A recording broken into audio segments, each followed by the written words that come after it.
নমস্কার বন্ধুরা, আমি মৌমিতা চলে এসেছি আবার একটা রেসিপি নিয়ে মৌমিতার হেসেল চ্যানেলে। আজকে আমি যে রেসিপিটা করে দেখাচ্ছি এটা একটা নিরামিষ রেসিপি, কিন্তু এটা হলে এটুকু বলতে পারি সব ভাত এই দিয়েই খাওয়া হয়ে যাবে। এই রেসিপিটা করার জন্য লাগছে হচ্ছে কুমড়ো ফুল, মিষ্টি কুমড়োর ফুল। আমি ওই যে নিচের ডাঁটাটা শুদ্ধ ছোট ছোট করে কেটে নিয়েছি, কিন্তু একদম ধুয়ে পরিষ্কার করে। এখানে আছে চেরা কাঁচা লঙ্কা, আমি কাঁচা লঙ্কাগুলো চিড়ে রেখে দিয়েছি। এখানে আছে আলু একটু ছোট ছোট করে কাটা, এখানে সাদা আর কালো সর্ষে, যেটা আমি পরে বেটে নেব।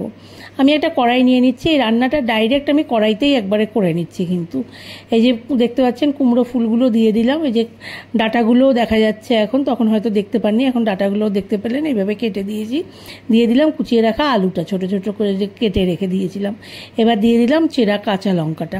এরপর আমি এর মধ্যে দিয়ে দেবো পরিমাণ মতো নুন, হলুদ দিয়ে এগুলো সব উপকরণগুলোকে কিন্তু একসাথে মাখতে হবে। আর দিয়ে দেবো এরপরে সর্ষের তেলটা। সর্ষের তেল আমি প্রথমে দিচ্ছি হচ্ছে 1 টেবিল চামচ মতো দিলাম। দিয়ে এটাকে ভালো করে মেখে নিতে হবে, কিন্তু হাতের সাহায্যে ভালো করে মাখতে হবে। মাখাটা যেন খুব ভালো হয়, মানে মাখাতেই নরম হয়ে যাবে গিয়ে। কিন্তু ফুল তো এমনিই নরম একটা জিনিস, মাখাতেই নরম হয়ে যাবে। যে ভালো করে হাত দিয়ে মেখে নিয়ে এটাকে এখন জাস্ট ভাপাতে বসিয়ে দিতে হবে, আর কিচ্ছু না। কিন্তু এই রান্নাটা খুব সহজ আর খেতে অসম্ভব ভালো হয়। মানে আমি সত্যি কথা বলছি, এই রেসিপিটা যেদিন আমি করি সেদিন আমার এক থালা ভাত এই দিয়েই খাওয়া হয়ে যায়, আর কিচ্ছু লাগে না। এই যে আমি ঢাকা দিয়ে ভাপাতে বসিয়ে দিলাম।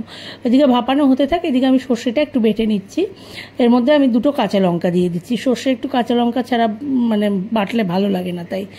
এই যে দেখতে পাচ্ছেন জল ছেড়েছে। এবার আমি দিয়ে দিলাম 1/2 টেবিল স্পুন মতো, টিস্পুন মতো একটু চিনি দিলাম। চিনি দিলে টেস্টটা ভালো হয়।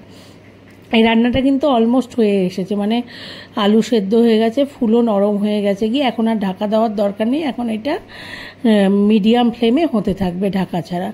এবার আমি দিয়ে দিচ্ছি হচ্ছে সর্ষে বাটাটা। সর্ষে বাটাটা পুরোটা দিয়ে দিলাম। দিয়ে এবার জাস্ট নাড়াচাড়া করে নিতে হবে, একটু গামাখা গামাখা করতে হবে, তাহলেই হয়ে যাবে গিয়ে। কিন্তু এই রেসিপিটা খুব সহজে হয় আর খেতে খুব ভালো হয়। মানে নিরামিষের দিনে আপনি যদি এরকম একটা রেসিপি বানান তাহলে কিন্তু আর কিচ্ছু লাগবে না।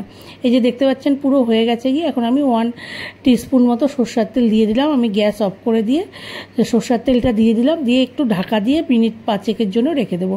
5 মিনিট হয়ে গেছে গিয়ে, ঢাকা দিয়ে রেখেছিলাম। এবার এটা একদম সম্পূর্ণ রেডি। এটাকে আমি সার্ভ করে দিচ্ছি সার্ভিং বলে। তা রেসিপিটা ভালো লাগলে একটু লাইক করবেন, কমেন্ট করবেন, আমার চ্যানেলটাকে প্লিজ একটু সাবস্ক্রাইব করবেন। আশা করি আপনাদের রেসিপিটা ভালো লাগলো। অনেক অনেক